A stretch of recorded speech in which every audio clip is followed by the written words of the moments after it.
குறிப்பாக பத்திரிகையாளர்கள், நான் உங்களுக்கு சொல்கிறேன், ஒரு படத்திற்கு தெளிவான விமர்சனத்தை செய்யுங்க.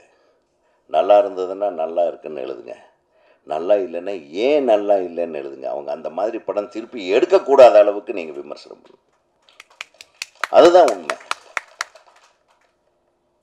சும்மா போய் அப்படியே போட்டு அப்படியே ஒரு பூஸ்டப் பண்ணிக்கிட்டு நீங்களும் சேர்ந்து ஜனங்களை ஏமாத்திடாதீங்க. இது என்னுடைய வேண்டுகோள். நான் சொல்கிறேன், ஏன்னா யூடியூபர்கள் இந்த காலத்துலையும் என்னை பொறுத்த வரைக்கும் நான் உண்மையை தான் பேசுவேன். நல்லா இருக்கு நல்லா இருக்கு நல்லா நல்லா தேட்டருக்கு போகாதேன்னு சொல்லியிருக்கேன். எந்த யூடியூபர் சமாளித்து விமர்சனம் பண்ணுறாங்க? எப்போ இந்த யூடியூபர் சமாளித்து நல்ல படம் நல்லா இல்லாத படத்துக்கு யாருக்காவது நல்லா இருக்குன்னு சொல்லியிருக்கீங்களா? அந்த குற்றச்சாட்டை வாபஸ் வாங்கிங்க. நீங்கள் நடித்த படமே வெளிவரல, அதுவும் எங்களுக்கு தெரியும். ஆனால் இப்போ தான் நான் முகம் காட்டுறேன்னு சொல்கிறீங்க. நாங்களாம் இருக்கோம்யா. நீங்கள் கதாநாயகன் நடித்த படம் வந்துச்சா? யார்கிட்ட கதை விடுறீங்க? இதெல்லாம் ஏன்ட்ட வேண்டாம். என்ன பண்ண, நான் இன்னைக்கு எனக்கு 73 வயசாச்சு. 52 வயசை இதிலே தான் கழிச்சிருக்கேன். இதில் வேற ஜெயலலிதாவோட பயணிச்சிருக்கேன், எம்ஜிஆரோட பயணிச்சிருக்கேன். இப்போ நீங்கள் உங்களுக்கும் அரசுக்கும் ஒரு கேப் ஆகி போச்சு. அந்த இடைவெளியை நிரப்புங்க. ஆக இந்த மாதிரி சூழ்நிலை தான் உண்மையான சினிமாலாம் நல்லா இல்லைங்க. உண்மையாக நல்லா இல்லை, ஒரு 4 பேர்த்துக்கு நல்லா இருக்கு. படம் விமர்சனங்கள்ன்ட்டு நிறைய யூடியூபர்ஸு நீங்கள் ரொம்ப முயற்சி பண்ணுறீங்க. உங்களை நான் பாராட்டாமல் இருக்க முடியாது. ஏன்னா அந்த படத்தை பார்த்துட்டு அந்த படத்தை கதை என்னன்னு சொல்ல முடியாமல் திணறீங்க பாருங்கள். நொந்து நூடுல்ஸ் ஆகி அப்புறம் பார்க்கலாங்க, இது நல்லா இருக்கு, அவங்களுக்கு பிடிக்கும் இவங்களுக்கு பிடிக்கும்னு எப்படியெல்லாம் நீங்கள் ஒப்பேத்துறீங்க. உங்களுக்கு நான் தலை வணங்குறேன். ஓடுற படத்துக்கும் சரி ஓடாத படத்துக்கும் சரி 3 நாள் சக்ஸஸ் மீட். என்ன காரணம்னா ஓடிடி பிரச்சனை இருக்குது. ஓடிடியில் அந்த தளத்தில் இந்த சக்ஸஸ் மீட் வச்சா தான் நிறையா பப்ளிசிட்டி ஆகுதுங்கிறனால தான். இதெல்லாம் தயவு செஞ்சு நீங்கள் அதை யோசிங்க. மக்களுடைய பாக்கெட்டை மட்டுமே எங்கே இந்த பாக்கெட்லேருந்து எவ்வளவு எடுக்கலான்றதை மட்டுமே மைண்டில் வச்சுட்டு ஸ்கிரிப்ட் பண்ணி அது உட்காந்து ஜனங்க வேறு வழி இல்லாமல் எல்லா தேட்டர்லேயும் அதே படத்தை போட்டு வேறு எங்கேயுமே போக முடியாது, நீங்கள் அங்கே தாண்டா வந்தாகணுன்றது கட்டாயப்படுத்தி இன்றைக்கு வசூல் வேட்டையில் ஈடுபடுகிறார்கள். இது தயாரிப்பாளர் ஆர்.வி. உதயகுமார் அவர்களை மேடைக்கு அழைக்கிறோம்.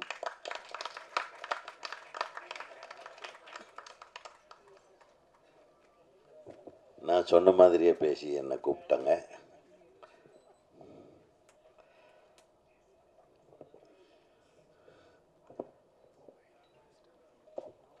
நான் ஏதோ 19 படத்தில் நடிச்சிருக்கேனாம்மா. நான் அடுத்த படத்துக்கு 50வது படம்னு போஸ்டர் ஓட்ட சொல்லலான் இருக்கிறேன். 50 படம் நடிச்சிருக்கேன். 47வது படம் ஷூட்டிங் போயிட்டுருக்கு. எல்லாம் இவங்கனால தான். ஒரு படத்தில் தலையை காட்டணுன்னே பரபரப்பாக்கி விட்டாங்க. ஒரு அற்புதமான திரைப்படத்தின் இசை வெளியீட்டு விழாவில் தமிழ்நாடு திரைப்பட இயக்குனர் சங்கத்தின் தலைவராகவும் இங்கே மேடையில் வீற்றிருக்கின்ற என்னை பற்றி புகழ்ந்து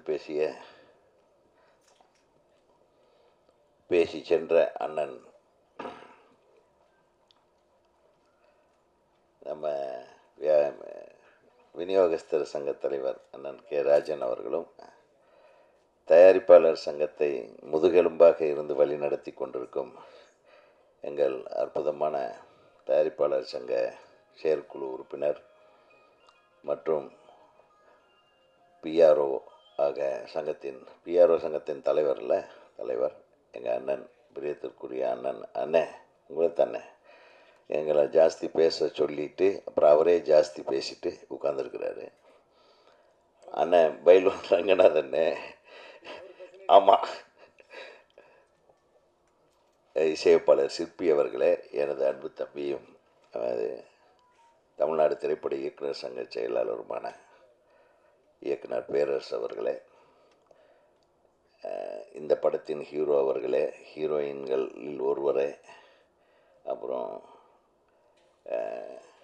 லேகா அவர்களே, லேகாஸ்ரீ அவர்களே, காயத்ரி அவர்களே, பத்திரிகை நண்பர்களே, ஊடக நண்பர்களே, ரொம்ப நாள் ஆச்சு நான் மேடைக்கு வந்தேன், அதனால தான் கொஞ்சம் திணறிட்டுருக்கிறேன். எல்லோரும் சொல்கிறாங்க சின்ன படங்கள் நல்லா ஓடணும், சின்ன படங்கள் நல்லா ஓடணும். தியேட்டர் கிடைச்சா தானே ஓடும். இப்போ தியேட்டர் கொடுக்கறது யார் கையில் இருக்குன்றது முதல்ல முடிவு செய்ய வேண்டியது தயாரிப்பாளர் சங்கம். அவரே சொல்கிறாரு, விநியோகஸ்தர்கள் எல்லாம் முடிவு செய்கிறதில்ல யாருக்கு தியேட்டர் கிடைக்கும், யாருக்கு தியேட்டர் கிடைக்கிறது இல்லைங்கிறத. யார் முடிவு செய்ய வேண்டுமோ அவரிடத்தில் முறையிட்டு நீங்கள் முடிவு செய்ய வேண்டும் என்று அன்போடு கேட்டுக்கொள்கிறேன். ஏன்னா இன்றைக்கி 1 கோடியோ 2 கோடியோ 3 கோடியோ 5 6 கோடி வரையிலும் சிறு முதலீட்டு படங்கள் அப்படின்னு சொல்லி ஒரு வரைமுறையை தயாரிப்பாளர் சங்கம் வரையறுத்திருக்கிறது. அந்த 6 கோடிக்குள்ளே எடுக்கிற படங்களில் முகம் தெரிந்த ஹீரோக்களோ, தெரியாத ஹீரோக்களோ, அறிமுக ஹீரோக்களோ, அல்லது தோல்வி பெற்ற ஹீரோக்களோ, இவங்களுக்கெல்லாம் வரும்போது வியாபாரம்ங்கிறது எதுவுமே இல்லை, சுத்தமாகவே இல்லை. ஸோ வியாபாரம் இல்லாத ஒரு பொருளுக்கு எங்கே கொண்டு போய் வியாபாரம் பண்ணுறது? ஒரு கடையில் கொண்டு போய் வச்சா இது கொஞ்சம் கொடுங்கன்னு வாங்குவாங்க. அந்த கடையும் கிடைக்கலன்னா என்ன பண்ணுறது? ஆக இந்த மாதிரி சூழ்நிலை தான் உண்மையான சினிமாலாம் நல்லா இல்லைங்க. உண்மையாக நல்லா இல்லை, ஒரு 4 பேர்த்துக்கு நல்லா இருக்கு. இப்போ கூட இந்த படத்தோட பாடல்களை பார்க்கும்போது எனக்கு ரொம்ப ரொம்ப அழகாக டியூன் பண்ணியிருந்தார் மறைந்த முரளி அவர்கள். ரொம்ப பிரமாதமாக இருந்தது. அதுவும் மறைந்த முத்துக்குமார் அவர்களுடைய வரிகளில் இந்த முதல் பாட்டு ரொம்ப அற்புதமாக இருந்தது. அப்புறம் அண்ணன் சொன்னது போனால் என்ன பாட்டது, அவர் பறந்து போகிறார். அந்த பாடல் 2 பாடலுமே நல்லா இருந்தது. ரொம்ப இனிமையான இசையாக இருந்தது. இப்போ ரீரெக்கார்டிங் சொல்ல வேண்டியதில்லை. அவர் நட்புக்காக, அன்புக்காக சிற்பி அவர்கள் மிக அற்புதமான இசையமைப்பாளர். அவர் இந்த படத்துக்கு உறுதுணையாக இருந்திருக்கிறது ஒரு மிகப்பெரிய விஷயம். ஏழுமலை அவர்கள், இயக்குனர் ஏழுமலை இந்த படத்திலே உறுதுணையாக இருந்து இந்த படம் முடிவடைவதற்கு ஒரு காரணமாக இருந்திருக்கிறார். அவரை நான் பாராட்ட கடமைப்பட்டிருக்கிறேன். தயாரிப்பாளர் சொன்னதை நான் இங்கே இருந்தாலும் ஒரு பண்பாடு கருதி சில விஷயங்கள் நம்ம வெளியே பேச முடியல. ரொம்ப நல்ல ப்ரொடியூசராக இருக்கார், ரொம்ப இனிமையானவர். முதல்லையே சினிமாவை பற்றி தெரிஞ்சிருக்கு. அவர் இணை ஒளிப்பதிவாளராக பல படங்களிலே பணியாற்றி இருக்கிறார். இந்த படம் எடுக்கணும்னு வந்த டைம் தான் கொஞ்சம் பேட் டைமு. பட் நல்ல படம் எடுத்திருக்கீங்க. நிச்சயமாக இந்த எந்த முகமும் பார்த்தா முகம் சுளிக்கிற மாதிரி இல்லை, எல்லாமே அழகாக இருந்தது. அந்த எடுக்கப்பட்ட விதமும், பாடல் காட்சியாகட்டும், அது என்ன 2 ஹீரோ 1 ஹீரோயின் சப்ஜெக்டாக என்னமோ தெரில, அது எனக்கு கொஞ்சம் புரியல. பட்டு மிக அழகாக இருந்தது. அந்த பொண்ணும் அழகாக எக்ஸ்ப்ரெஷன் கொடுத்துருந்தாங்க. தம்பிங்க 2 பேரும் ஹீரோக்கள் 2 பேரும் நல்லா நடிச்சிருந்தாங்க. இந்த மாதிரியான படங்கள் நிச்சயமாக வாழை மாதிரி அண்ணன் சொல்கிற மாதிரி நிச்சயமாக ஓட வேண்டும். அந்த காலத்தில் பார்த்திங்கன்னா பெரிய படங்கள், சின்ன படங்கள்னு இல்லாமல் எல்லா படங்களுமே ஓடும். ஒரு தீபாவளிக்கு ஒரு 15 படம் ரிலீஸ் ஆச்சுன்னா ஒரு 10 படம் தியேட்டர்களில் 100 நாள் ஓடிடும். அப்புறம் மீதி படங்கள் எல்லாம் இவர் 75 நாளாவது ஓடும், இல்லை 60 நாள் ஓடும், 50 நாள் ஓடும். எந்த படத்தை எடுத்த தயாரிப்பாளர்களுக்கும் நஷ்டம் இருக்காது. அப்படின்னா அந்த 16 படத்தையும் பிரித்து ஜனங்க பார்த்துருவாங்க. அப்போது சிவாஜி படம் வரும், எம்ஜிஆர் படம் வரும், முத்துராமன் படம் வரும், ஜெய்சங்கர் படம் வரும். இந்த மாதிரி எல்லா நடிகர்களுக்கென்றும் படம் இருக்கும். ஒரு சாமி படம் வரும், அதுக்குன்னு ஒரு கூட்டம் போகும். எத்தனை அழகாக இருந்த அந்த சினிமா. அந்த படங்களை பார்த்துட்டு நான் சின்ன பையனாக இருக்கும்போதெல்லாம் வில்லேஜில் இந்த திண்ணையில் உட்காந்து அந்த கதையெல்லாம் சொல்லிகிட்ருப்பாங்க. ஒரு திரைப்படம் என்பது தான் பார்த்து அனுபவித்து ரசித்த விஷயத்தை அது ஒரு திண்ணையிலேயோ ஒரு மேடையிலேயோ ஒரு தெரு முனையிலேயோ நின்று கொண்டு முழு கதையையும் சொல்லி கொண்டிருந்த காலம் அது. அப்படி சொல்கிற அளவுக்கு படம் எடுத்தாங்க. இப்போ முழு கதையை யாராச்சும் சொல்ல முடியுமா? இப்போ வந்த மிகப்பெரிய ஹிட்டு கலெக்ஷன் படங்களில் நீங்கள் கதை எப்படி சொல்கிறதுனே தெரியாமல் முழிச்சிட்ருப்பீங்க. இப்போ நான் கொஞ்ச நாளாக பார்த்துட்ருக்குறேன். அண்ணனுக்கு தெரியும், படம் விமர்சனங்கள்ன்ட்டு நிறைய யூடியூபர்ஸு நீங்கள் ரொம்ப முயற்சி பண்ணுறீங்க. உங்களை நான் பாராட்டாமல் இருக்க முடியாது. ஏன்னா அந்த படத்தை பார்த்துட்டு அந்த படத்தை கதை என்னன்னு சொல்ல முடியாமல் திணறீங்க பாருங்கள். நொந்து நூடுல்ஸ் ஆகி அப்புறம் பார்க்கலாங்க, இது நல்லா இருக்கு, அவங்களுக்கு பிடிக்கும் இவங்களுக்கு பிடிக்கும்னு எப்படியெல்லாம் நீங்கள் ஒப்பேத்துறீங்க. உங்களுக்கு நான் தலை வணங்குறேன். மிக பிரம்மாண்டங்கள் என்ற பேரில் மக்களுடைய பாக்கெட்டை மட்டுமே எங்கே இந்த பாக்கெட்லேருந்து எவ்வளவு எடுக்கலான்றதை மட்டுமே மைண்டில் வச்சுட்டு ஸ்கிரிப்ட் பண்ணி அது உட்காந்து ஜனங்க வேறு வழி இல்லாமல் எல்லா தேட்டர்லேயும் அதே படத்தை போட்டு வேறு எங்கேயுமே போக முடியாது, நீங்கள் அங்கே தாண்டா வந்தாகணுன்றது கட்டாயப்படுத்தி இன்றைக்கு வசூல் வேட்டையில் ஈடுபடுகிறார்கள். இது தமிழ் திரையுலகம் எந்த அளவுக்கு மோசமாக போயிட்டுருக்குன்றதுக்கு ஒரு எடுத்துக்காட்டு தான். தயவு பண்ணி நல்ல கதைகள் எடுங்க. கதைகளுக்கா பஞ்சம்? ராஜன் சொன்ன மாதிரி எத்தனை வாழ்வியல் விஷயங்கள் இருக்குது, எத்தனை அழகான விஷயங்கள் இருக்குது. நம்மை சுற்றி நடக்கிற நல்ல விஷயங்களை படமாக எடுங்கள். ஏதோ ஒரு இங்கிலீஷ் படத்தை பார்த்துட்டு இவ்வளவு பெரிய ஓட்டை இருக்கிற ஒரு கன்னெல்லாம் நாங்கள் பார்த்ததே இல்லைங்க, அதை சர்வசாதாரணமாக எடுத்து சுட்டுவிட்டுருக்காங்க. எங்கேங்க நம்ம ஊரில் அதையெல்லாம் நடக்குது? எத்தனை தடவை தான் காதலை பூ சுற்றுவீங்களா?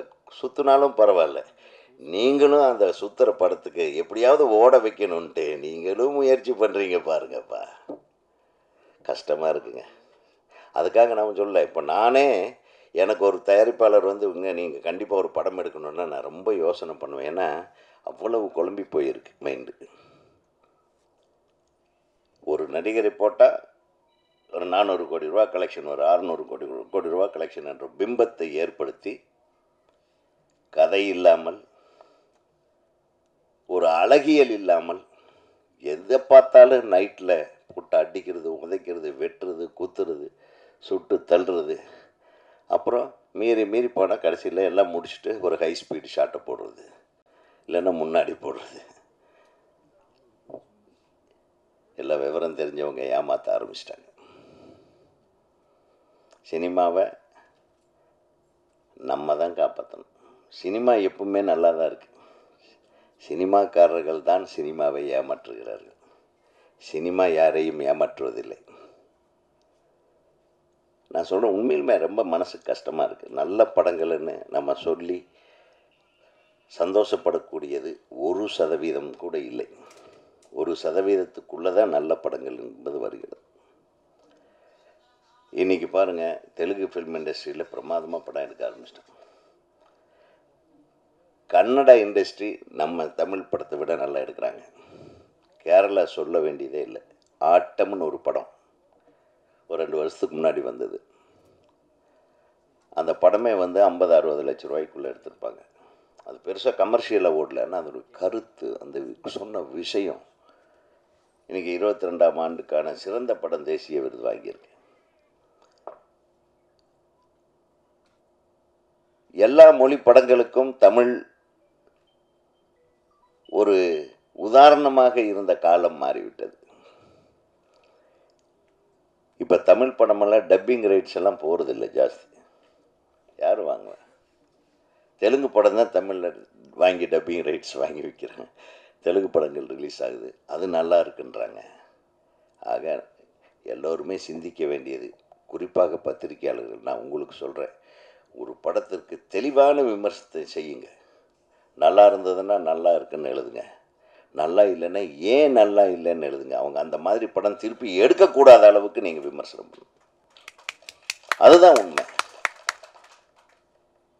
சும்மா போய் அப்படியே போட்டு அப்படியே ஒரு பூஸ்டப் பண்ணிக்கிட்டு நீங்களும் சேர்ந்து ஜனங்களை ஏமாத்திடாதீங்க. இது என்னுடைய வேண்டுகோள். நான் சொல்கிறேன், ஏன்னா நம்ம ஒரு காலத்தில் நம்ம அவ்வளவு கண்ணில் ரத்தம் வர்ற மாதிரி ராத்திரியெல்லாம் தூங்காமல் காலையில் ஃபஸ்ட் ஷாட் எப்படி எடுக்கிறது, மத்தியானத்துக்குள்ளே இந்த சீனை எப்படி எடுக்கிறது, இப்படி எல்லாம் திங்க் பண்ணி பாதி நரம்பு சரியாக வேலை செய்யாமல் போனாங்க. இந்த டைமில் நான் சொல்கிறேன், உண்மையாகவும் சொல்கிறேன், ஏன்னா எல்லா உண்மையான கலைஞனுக்கு, ஒரு டைரக்டருக்கு, கேமராமேனுக்கெல்லாம் அவங்களுக்கு ஃபஸ்ட்டு வந்து பிரெயின் தான் அஃபெக்ட் ஆகும். அப்படியெல்லாம் கஷ்டப்பட்டு நடித்தவர்கள் இருக்கிறார்கள். சிவாஜி கணேசனை போல் இன்றைக்கி கஷ்டமே படாமல் நடித்து காசு வாங்குறவங்களும் இருக்காங்க. கஷ்டப்பட்டு எடுத்த இயக்குனர்கள் இருக்காங்க. இன்றைக்கி ஜாலியாக வந்து படம் பண்ணுறாங்க. சில டைரக்டர்கள் நான் சொல்கிறேன், குறிப்பாக சொல்கிறேன், இயக்குனர்கள் மீதும் தவறு இருக்கிறது. முழுமையாக ஒரு கிராஃப்டை தெரிஞ்சிட்டு வந்து படம் எடுக்கணும். இங்கே படம் எடுக்க தெரிஞ்சுக்கிறாங்க. முதலையாவது ஃபில்ம் ரோலில் ஃபில்ம் ஷூட் பண்ணுவாங்க. நமக்கு இத்தனாயிரம் அடிக்குள்ளே நம்ம ஒரு படத்தை எடுக்கணும், அந்த கட்டாயத்தில் இருப்போம். ஒரு சீனுக்கு கிட்டத்தட்ட ஒரு ஒரு ஒரு 400 அடி ஷூட் பண்ணால் 200 அடி, அதாவது ஒரு 2 நிமிஷ படம் நம்ம ரெடி பண்ணலாம். இந்த ரேஷியோவில் பார்த்திங்கன்னா ஒவ்வொரு ஃபில்ம் ரோல் ஒவ்வொரு அடியும் நமக்கு பணம் போட்டு வாங்கணும். டெய்லி போய் பணம் வாங்கிட்டு வருவாங்க ப்ரொடியூசர்ஸ் லேபில். இப்போ அது இல்லை. இப்போ டிஜிட்டல் வந்த கடைசியில் எத்தனை நிமிஷத்துக்கு அவங்க படம் எடுக்கிறாங்கன்னே தெரியாது. அங்கே ஒரு கேமராவை, இங்கே ஒரு கேமராவை, அங்கே ஒரு கேமராவை, ஒவ்வொரு கேமராவுக்கும் விலை இருக்குது. அது எடிட் பண்ணுறது, எல்லா கண்டென்ட்டையும் பார்த்து எடிட் பண்ணுறாங்களன்றதே ஒரு டவுட்டாக இருக்குது. நான் அவ்வளவு கண்டென்ட்டு. ஆக planning is a must. Plan பண்ணி ஒரு இயக்குனர், ஒரு தயாரிப்பாளர், நல்லா பிளான் பண்ணி படம் எடுத்த ஒரு தயாரிப்பாளரை காப்பாற்ற முடியும். பிளான் பண்ணி ஒரு தயாரிப்பாளர் இவ்வளவு நாளுக்குள்ளே எடுக்கணுன்றது ஒரு டைரக்டரும் ஒரு நடிகரும் ஒரு தயாரிப்பாளர் உட்கார்ந்து பேசி படம் எடுத்தாங்கன்னா ஓரளவுக்கு உங்கள் நஷ்டத்தை தவிர்க்க முடியும். அதையெல்லாம் மீறி ஒரு மிகச்சிறந்த கதையை, ஒரு மிகச்சிறந்த விஷயத்தை நீங்கள் அழகாக எடுப்பீர்கள் என்றால் உங்களை நீங்கள் தற்காத்து கொள்ள முடியும். இந்த 3 இல்லைன்னா ரொம்ப கஷ்டம். சினிமாவே எடுக்கக்கூடாது. அதுதான் உண்மை. அது உங்களையும் வருத்தி, படமே யாரும் வாங்க மாட்டேன்றாங்கன்னு வாங்குறவங்களையும் வருத்தி, தியேட்டர் கொடுக்க மாட்டேன்றாங்கன்னு தியேட்டர்காரங்களையும் திட்டி, நம்ம நல்ல படம் எடுத்தால் நிச்சயமாக நாம் வெற்றி பெற முடியும். அந்த நல்ல படம் வரிசையிலே செல்லக்குட்டியும் இருக்க வேண்டும், இருக்கும் என்று மணிபாய் என்ற இந்த தயாரிப்பாளருக்கும் இந்த படத்திலே பங்கு பெற்றிருக்கும் அனைத்து தொழில்நுட்ப கலைஞர்களுக்கும் நடிகர் நடிகைகளையும் வாழ்த்தி நான் விடைபெறுகிறேன். நன்றி, வணக்கம்.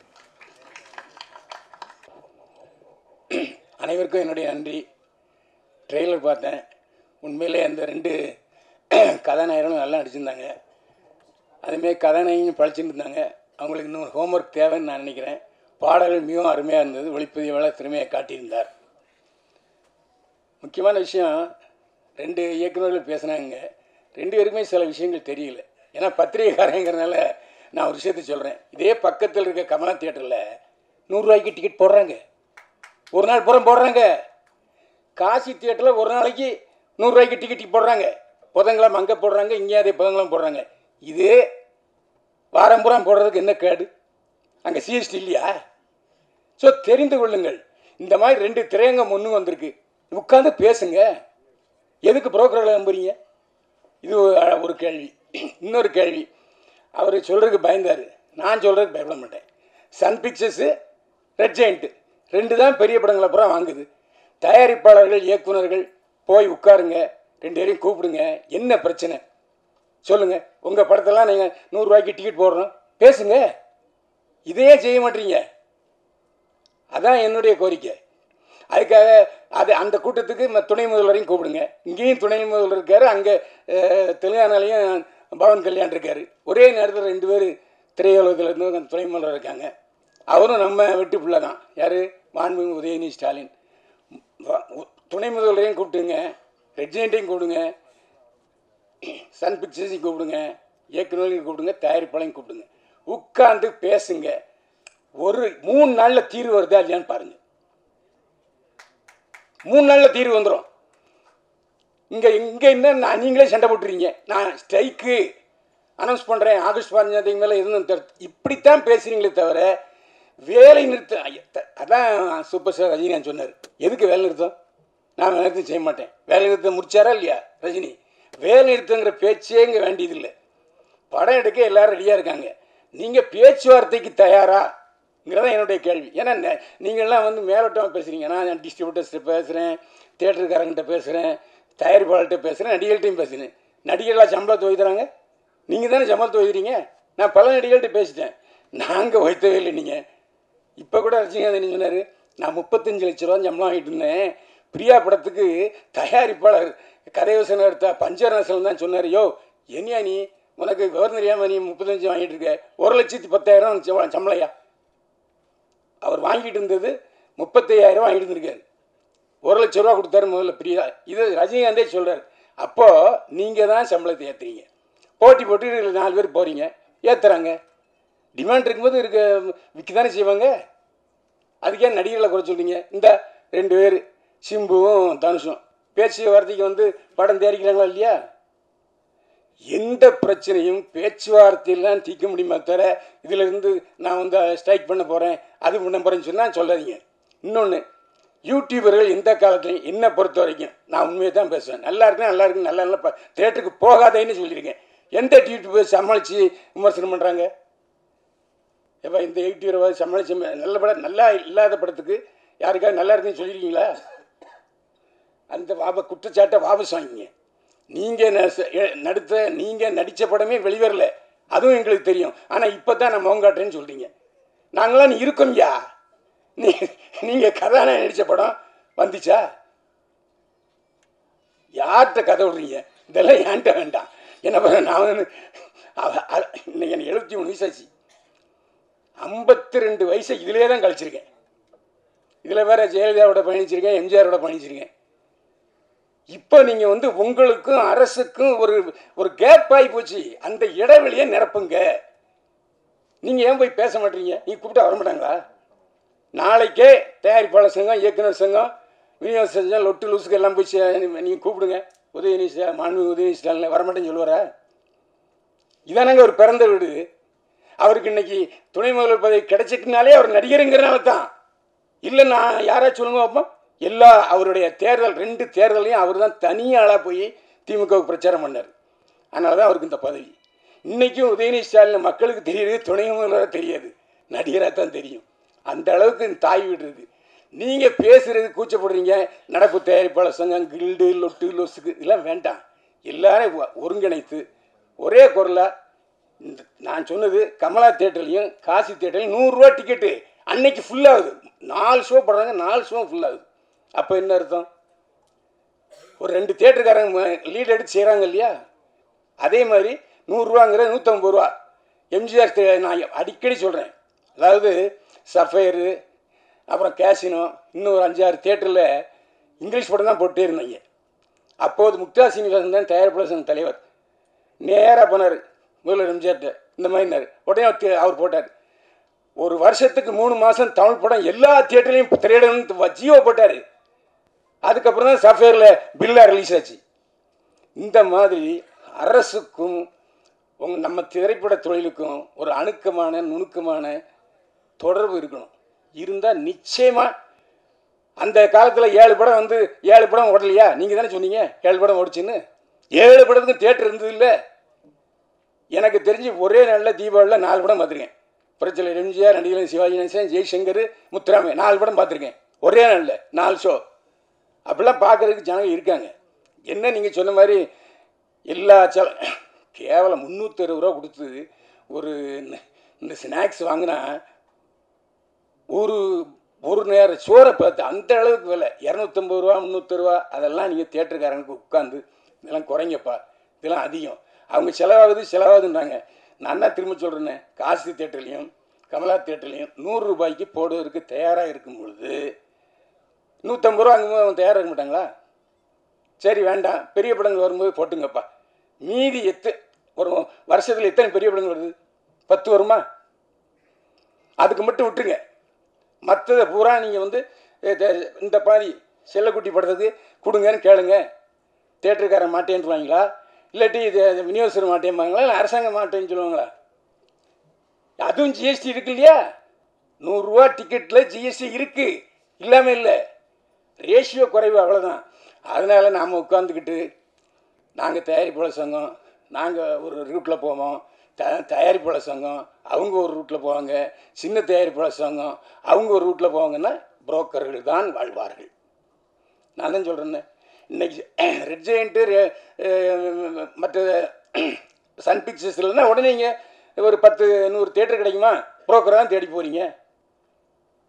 ஏன் அவங்க நேரடியாக தேட்டருக்காரங்கிட்ட உங்களோட பேசுகிறதுக்கு வசதி இல்லையா? அதுக்கு ஒரு அமைப்பை அமைங்க.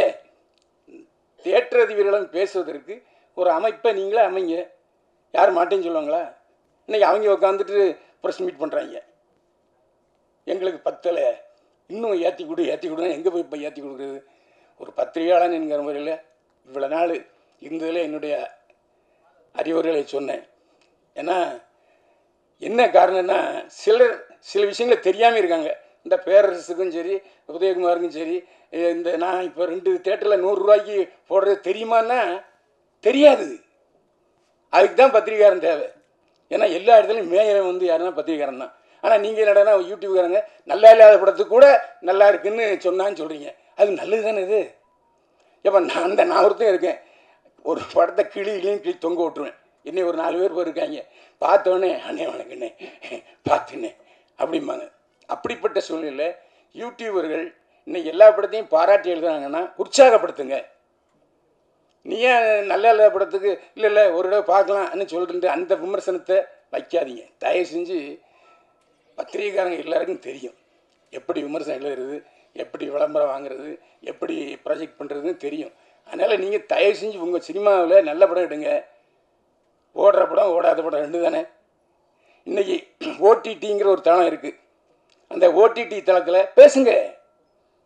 ஓடிடி தளம் 4 தளம் இருக்கு இல்லையா, அவங்ககிட்ட பேசுங்க. முன்னாலேயாச்சும் சென்னை தமிழ்நாடு ரிலீஸு இல்லைன்னா சிலோன் ரிலீஸு.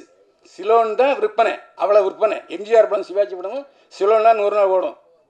ஓடிடி தளம் இப்போ திடீர்னு ஸ்ட்ரைக் பண்ணுறான், மாட்டேங்கிறான். அவன் சிவப்பு கொடி காமிச்சிட்டான். ஸோ அவங்கள கூப்பிட்டு உட்கார வச்சு என்ன உங்கள் பிரச்சனை, சின்ன படங்கள் வாங்குங்க, பேசுங்க. அதுதானே உங்களுக்கு நன்மையை பயக்கும்.